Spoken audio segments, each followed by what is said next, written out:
मुझे ये देखकर भी खुशी हुई कि इस स्थान के लिए 2014 में मैंने महाबोधि वृक्ष की जो सैपलिंग भेंट की थी, वो अब विकसित होकर एक वृक्ष बन रहा है। साथियों, चाहे पशुपतिनाथ जी हो, मुक्तिनाथ जी हो, चाहे जनकपुर धाम हो या फिर लुम्बिनी में, जब जब नेपाल आता है, नेपाल अपने आध्यात्मिक आशीर्वाद से मुझे कृतार्थ करता है। साथियों, जनकपुर में मैंने कहा था कि नेपाल के बिना हमारे राम भी अधूरे हैं।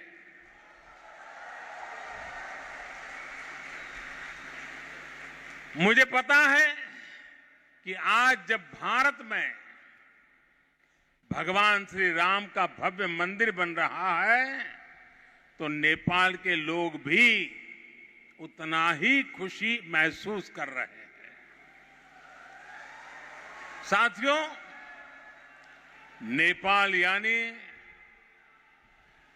दुनिया के सबसे ऊंचे पर्वत सागर माथा का देश। नेपाल यानी दुनिया के अनेक पवित्र तीर्थों, मंदिरों और मठों का देश। नेपाल यानी दुनिया की प्राचीन सभ्यता, संस्कृति को सहेज कर रखने वाला देश। नेपाल आउँदा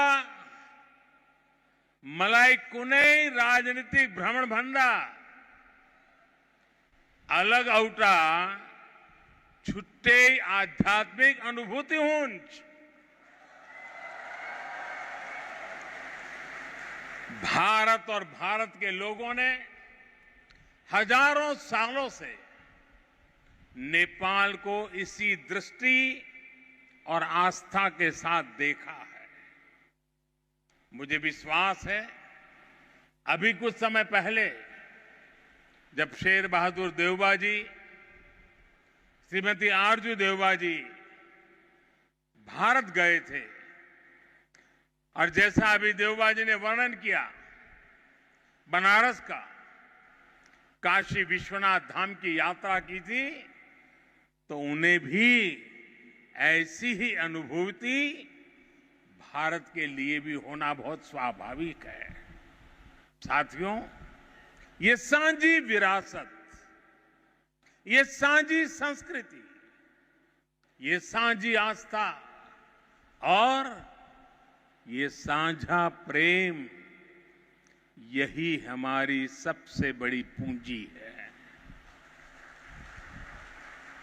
और ये पूंजी जितनी समृद्ध होगी, हम उतने ही प्रभावी ढंग से साथ मिलकर दुनिया तक भगवान बुद्ध का संदेश पहुंचा सकते हैं, दुनिया को दिशा दे सकते हैं। आज जिस तरह की वैश्विक परिस्थितियां बन रही हैं, उसमें भारत और नेपाल की निरंतर मजबूती होती मित्रता, हमारी घनिष्ठता संपूर्ण मानवता के हित का काम करेगी। और इसमें भगवान बुद्ध के प्रति हम दोनों ही देशों की आस्था, उनके प्रति असीम श्रद्धा हमें एक सूत्र में जोड़ती है, एक परिवार का सदस्य बनाती है। भाइयों और बहनों, बुद्ध मानवता के सामूहिक बोध का अवतरण है। बुद्ध बोध भी है और बुद्ध शोध भी है। बुद्ध विचार भी है और बुद्ध संस्कार भी है। बुद्ध इसलिए विशेष हैं कि उन्होंने केवल उपदेश नहीं दिए, बल्कि उन्होंने मानवता को ज्ञान की अनुभूति करवाई। उन्होंने महान वैभवशाली राज्य और चरम सुख सुविधाओं को त्यागने का साहस किया। निश्चित रूप से उनका जन्म किसी साधारण बालक के रूप में नहीं हुआ था, लेकिन उन्होंने हमें यह एहसास करवाया कि प्राप्ति से भी ज्यादा महत्व त्याग का होता है। त्याग से ही प्राप्ति पूर्ण होती है।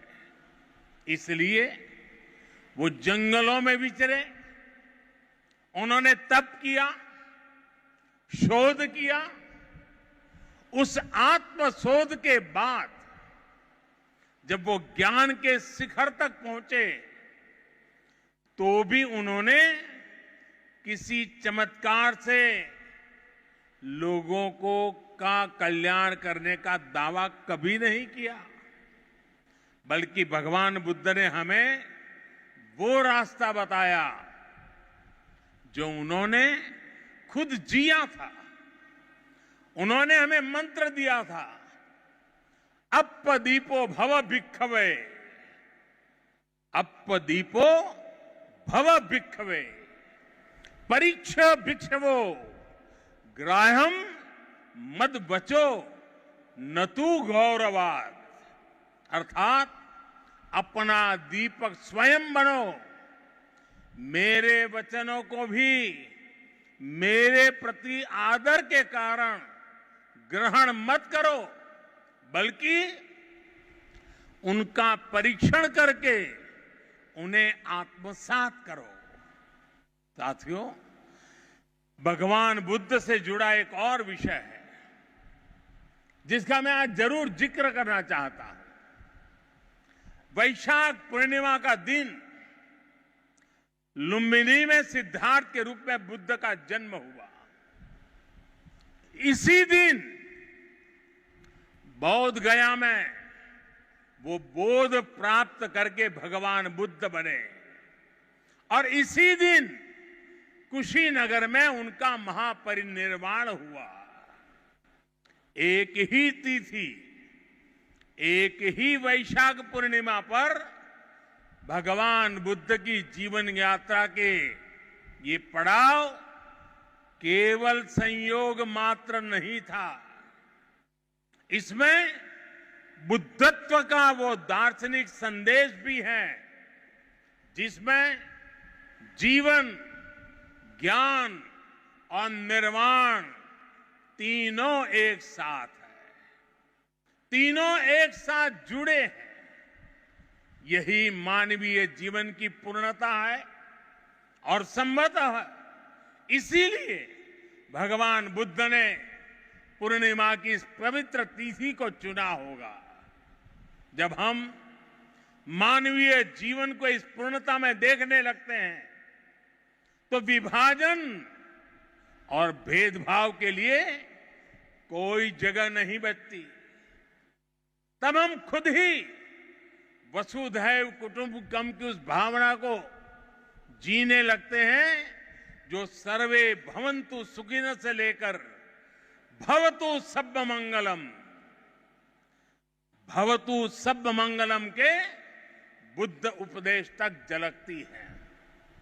इसलिए भौगोलिक सीमाओं से ऊपर उठकर बुद्ध हर किसी के हैं, हर किसी के लिए है।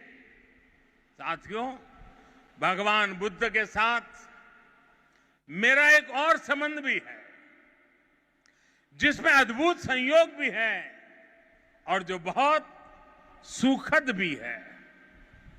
जिस स्थान पर मेरा जन्म हुआ, गुजरात का वडनगर, वहां सदियों पहले बौद्ध शिक्षा का बहुत बड़ा केंद्र था। आज भी वहां प्राचीन अवशेष निकल रहे हैं जिनके संरक्षण का काम जारी है। और हम तो जानते हैं हिंदुस्तान में कई नगर ऐसे हैं, कई शहर, कई स्थान ऐसे हैं जिसको लोग बड़े गर्व के साथ उस राज्य के काशी के रूप में जानते हैं। भारत की विशेषता रही है और इसलिए काशी के समीप सारनाथ में मेरी आत्मीयता आप भी जानते हैं।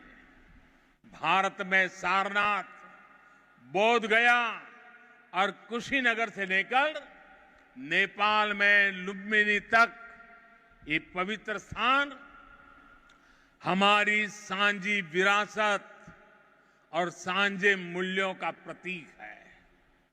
हमें इस विरासत को साथ मिलकर विकसित करना है और आगे समृद्ध भी करना है। अभी हम दोनों देशों के प्रधानमंत्रियों ने यहां India international centre for Buddhist culture and heritage का शिलान्यास भी किया है। इसका निर्माण international Buddhist confederation of India द्वारा किया जाएगा। हमारे सहयोग के इस दशकों पुराने सपने को साकार करने में प्रधानमंत्री देवबा जी ने उनका अहम योगदान है। लुम्बिनी डेवलपमेंट ट्रस्ट के अध्यक्ष के रूप में उन्होंने इंटरनेशनल बुद्धिस्ट कॉन्फेडरेशन को इसके लिए जमीन देने का निर्णय लिया था और अब इस प्रोजेक्ट को पूरा करने में भी उनकी ओर से पूरा सहयोग किया जा रहा है। इसके लिए हम सभी हृदय से उनके आभारी हैं। मुझे खुशी है कि नेपाल सरकार बुद्ध सर्किट और लुम्बिनी के विकास के सभी प्रयासों को सहयोग दे रही है, विकास की सभी संभावनाओं को भी साकार कर रही है। नेपाल में लुम्बिनी म्यूजियम का निर्माण भी दोनों देशों के साझा सहयोग का उदाहरण है और आज हमने लुम्बिनी बुद्धिस्ट यूनिवर्सिटी में doctor Baba Saheb Ambedkar chair for Buddhist studies स्थापित करने का भी निर्णय लिया। साथियों, भारत और नेपाल के अनेक तीर्थों ने सदियों से सभ्यता, संस्कृति और ज्ञान की विशाल परंपरा को गति दी है। आज भी इन तीर्थों में पूरी दुनिया से लाखों श्रद्धालु हर साल आते हैं। हमें भविष्य में अपने इन प्रयासों को और गति देनी होगी। हमारी सरकारों ने भैरवा और सौनौली में इंटीग्रेटेड चेकपोस्ट बनाने जैसे फैसले भी लिए हैं। इसका काम भी शुरू हो गया है। ये पोस्ट बनने के बाद बॉर्डर पर लोगों के आवागमन के लिए सुविधा बढ़ेगी। भारत आने वाले इंटरनेशनल टूरिस्ट ज्यादा आसानी से नेपाल आ सकेंगे। साथ ही इससे व्यापार और जरूरी चीजों के ट्रांसपोर्टेशन को भी गति मिलेगी। भारत और नेपाल दोनों ही देशों के बीच मिलकर के काम करने के लिए ऐसी अपार संभावनाएं हैं। हमारे इन प्रयासों का लाभ दोनों देशों के नागरिकों को मिलेगा। साथियों, भारत और नेपाल बीच को संबंध हिमालय जस्ते अटल छे। हिमालय जति के पुरानो छे। हमें अपने इन स्वाभाविक और नैसर्गिक रिश्तों को हिमालय जितनी ही नई ऊंचाई भी देनी है। खान पान, गीत संगीत, पर्व त्योहार और रीति रिवाजों से लेकर पारिवारिक संबंधों तक जिन रिश्तों को हमने हजारों